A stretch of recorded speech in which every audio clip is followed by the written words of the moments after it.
ជំរាបសួរបងនាងខ្ញុំជាអសតការីប្រចាំការនៅក្នុងអសតស្ថានីយ៍តើបងមានបញ្ហាសុខភាពអ្វីដែរសួរអ្នកគ្រូពេទ្យខ្ញុំចង់ជាឱសថ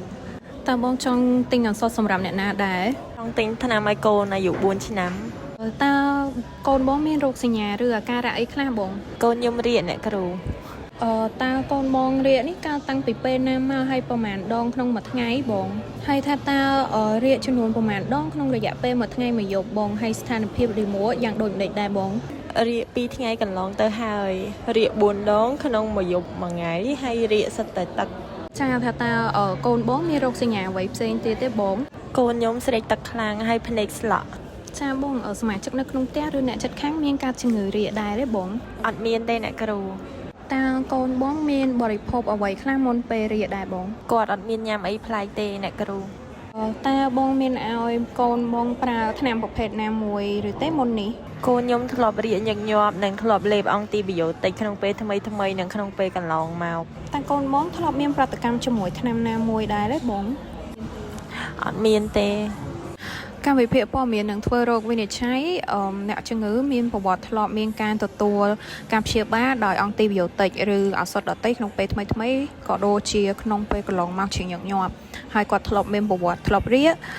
មានរោគសញ្ញារាកសុទ្ធតែទឹក4ដងក្នុងមួយយប់មួយថ្ងៃអស់រយៈពេល2ថ្ងៃកន្លងទៅហើយភ្នែកគាត់ស្លក់និងស្រេកទឹកខ្លាំង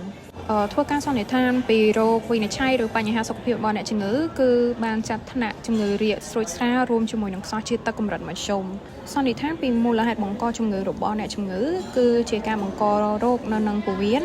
ហើយដោយសារការប្រើប្រាស់ប្រភេទឱសថអង់ទីប៊ីយ៉ូទិកជាញឹកញាប់ពេកឬបណ្ដាលមកពីការបរិភោគអាហារឬផឹកទឹកមិនស្អាតផែនការព្យាបាលជំងឺឈ្មោះនិងទម្រង់ឱសថដែលត្រូវប្រើប្រាស់និងជំងឺដែលឱសថអាចព្យាបាល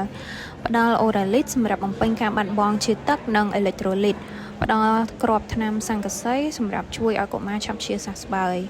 គោលបំណងនៃការប្រើប្រាស់ឱសថផ្ដល់អូរ៉ាលីតមាននាទីបង្គ្រប់ជាតិទឹកដែលបាត់បង់ផ្ដល់គ្រាប់ថ្នាំសង្កសីដើម្បីកាត់បន្ថយចំនួនដងនៃការរាក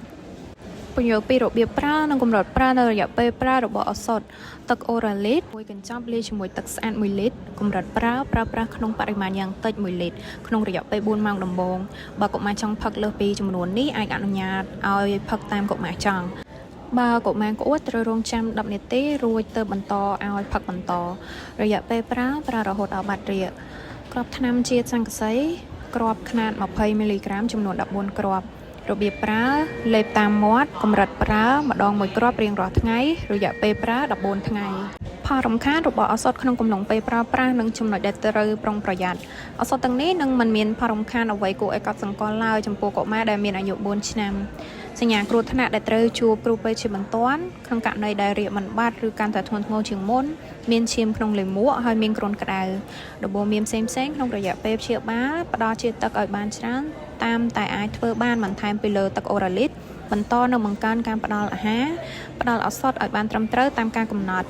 របបមានដើម្បីបង្ការកុំឲ្យជំងឺកើតជាថ្មីម្ដងទៀតមិនត្រូវប្រើឱសថដោយមិនមានវេជ្ជបញ្ជា